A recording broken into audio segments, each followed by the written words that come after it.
অবশেষে আমিও তৈরি করে নিলাম ফেসবুক ভাইরাল সেই টক মিষ্টি স্বাদের আচার।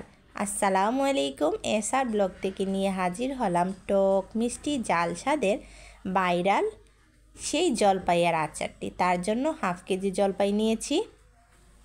আমি এখানে মিডিয়াম সাইজের জলপাইটা নিয়েছি।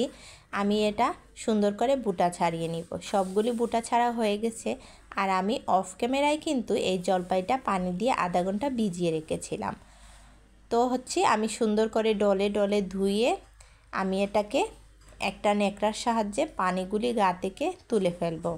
কারণ অনেকের বাসায় রোদের ঝামেলার জন্যই আচার তৈরি করতে পারেন না। তাই বলে কি আপনারা আচার খাবেন না? না পুরা, আপনারা যদি এরকম সুন্দর করে জলপাইয়ের গা থেকে পানি মুছে নেন তাহলে দেখবেন আচারটা আপনি অনেক দিন রেখে খেতে পারবেন এবং বানানোও খুবই সহজ। তো আমি এদিকে জলপাইগুলিকে যত পরিমাণ পারি কুচি কুচি করে ফালি করে নিব। এটাকে এমনভাবে ফালি করব যাতে জলপাইটা খুলেও না আসে এবং চিকন করে কাটার চেষ্টা করব। তো আমার আলহামদুলিল্লাহ সবগুলি জলপাই কুচি করা কাটা হয়ে গেছে। আর এটা যখন রান্না হবে দেখতে আরও সুন্দর লাগবে।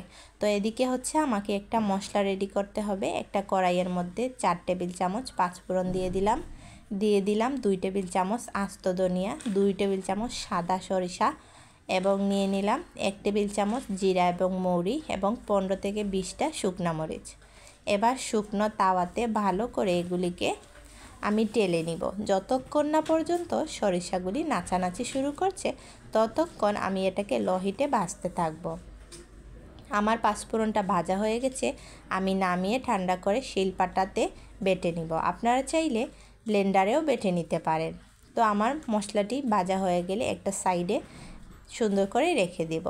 আমি আবার এবার দিয়ে দিব 1.5 কাপ খাঁটি সরিষার তেল। তেলগুলি গরম হয়ে আসলে তার সাথে অ্যাড করে দিব 3-4টা শুকনো মরিচ একটু ভেঙে দিয়েছি। তার সাথে 1 টেবিল চামচ আস্ত পাঁচফোড়ন। একটু ভাজা ভাজা হয়ে আসলে দিয়ে দিব 1 কাপ আস্ত ছোটো রসুনের কোয়াগুলি। হালকা ভাজা হয়ে গেলে তার সাথে অ্যাড করব 1 টেবিল চামচ আদার পেস্ট। এবার দিয়ে দিব তার সাথে নেড়ে চেড়ে পরিমাণ মতো লবণ, 1 টেবিল চামচ হলুদের গুঁড়া, হাফ টেবিল চামচ মরিচের গুঁড়া। মশলাটাকে ভালো করে একটু কষিয়ে নিব। কষানো হয়ে গেলে তার সাথে অ্যাড করে দিব আগে থেকে রেডি করা আস্ত জলপাইগুলি। এবার জলপাইয়ের সাথে ভালো করে সব মশলাগুলি মিক্স করতে থাকব। যতক্ষণ না জলপাইয়ের কালারটা একটু হালকা হয়ে আসে ততক্ষণ জলপাইটাকে ভাজতে থাকব। অবশ্যই চুলার আঁচটা মিডিয়াম আঁচে থাকবে। দেখুন কি সুন্দর কালারটা একটু পাল্টে আসছে। এবার তার সাথে আমি অ্যাড করে দিব এইখানে 1 কাপ চিনি নিয়েছি। চিনিটা অ্যাড করে দিব। যেহেতু টক মিষ্টি ঝাল বানাবো অতিরিক্ত মিষ্টি দিব না। 1 কাপই হাফ কেজির সাথে এনাফ। এবার চিনিটা গলা পর্যন্ত অপেক্ষা করব। আমার আগে থেকে যে মশলাটা রেডি করে রেখেছিলাম এইখানে দিয়ে দিলাম 2 টেবিল চামচ মশলাটা এবং দিয়ে দিব 1 টেবিল চামচ চিলি ফ্লেক্স। শুকনো মরিচটা আলাদা করে টেলে নিয়েছি। তো এখানে দিয়ে দিলাম 2 টেবিল চামচ, একটু ঝাল ঝাল হলে খেতে ভালো লাগবে। তো আমি এবার সিরকা দিয়ে দিব। আমার আচারটা দীর্ঘস্থায়ী করার জন্য সিরকা বা ভিনেগার অবশ্যই লাগবে। আমি এই সিরকাটা দেওয়ার কারণে 6 থেকে 7 মাস অনায়াসে ফ্রিজের বাহিরে নরমালি আমরা রেখে খেতে পারবো।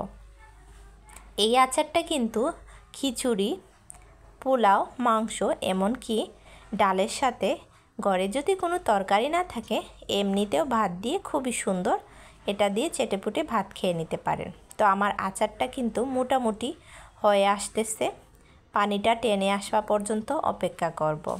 তো এদিকে আমার আচারটা হয়েই গেছে। নামানোর আগে আরও 1 টেবিল চামচ করে চিলি ফ্লেক্স এবং আগে থেকে ভেজে রাখা পাঁচফোড়ন সুন্দর করে ঢেলে আমি এবার আচারটা ঠান্ডা হয়ে গেলে পরিবেশন করে নিব। এখন আমি পরিবেশন করে নিলাম। মাশাআল্লাহ, আচারের কালারটা সেই স্বাদ কি বলবো, অতুলনীয়। আমি একটা ভেঙেও দেখাই কি সুন্দর নরম হয়ে গলে গেছে। এটা যখন বাহিরে থাকবে তেলে থাকতে থাকতে এই আচারটা এতটা টেস্টি হবে আপনারা নিজেরা বানালেই বুঝতে পারবেন। তো তো আমি হচ্ছে এরকম একটা কাচের জারের ভিতরে সব আচার তেল সহ ঢেলে আমি হচ্ছে এরকম রেখে দিব। এটা 1-1.5 মাস পরে খেতে আরও বেশি ভালো লাগে। আজ আর নয়, অন্য একদিন আরেকটা রেসিপি নিয়ে হাজির হয়ে যাব। এই পর্যন্ত ভালো থাকবেন, আমার জন্য দোয়া করবেন। আসসালামু আলাইকুম রহমতুল্লাহি ওয়া বারাকাতুহু।